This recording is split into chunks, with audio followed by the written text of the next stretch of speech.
আসসালামু আলাইকুম।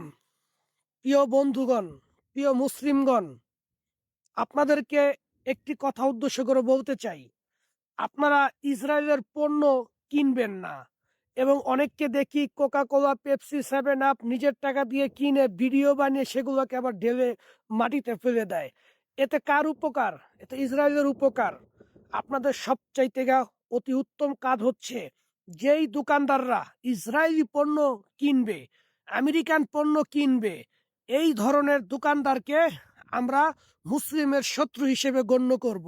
এবং এদের এই অপরাধের কারণে তাদেরকে আমরা তো মুসলমান, আমরা ইসরায়েলের সেনাবাহিনীর সাথে যুদ্ধ করার জন্য প্রস্তুত, কিন্তু আমাদের হয়তোবা অনেক অর্থ নেই, বা আমাদের হয়তোবা মানসিক চাপ বা রাষ্ট্রীয় চাপের কারণে আমরা যেতে পারছি না। কিন্তু তাদেরকে তো আমরা পিটাতে পারবো না। ইসরায়েলের সেই কুখ্যাত গুন্ডাদের তো আমরা পিটাইতে পারবো না। অতএব যেই দোকানদাররা ইসরায়েলের পণ্য বিক্রি করবে, তাদেরকে ইসরায়েলের সৈন্য মনে করে তাদেরকে পিটাবো। বাস, দেখবেন সব ইসরায়েলি পণ্য নির্মূল হবে।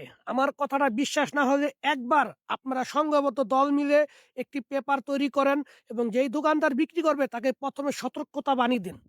সতর্কতা করে তারপর বলবেন, আমরা আপনাকে সতর্ক করেছি প্রথমবার, দ্বিতীয়বার কোনো সতর্ক করব না। যদি আপনি ইসরায়েলের পণ্য বিক্রি করেন, তাহলে আপনি মুসলমানদের শত্রু হিসেবে গণ্য হবেন।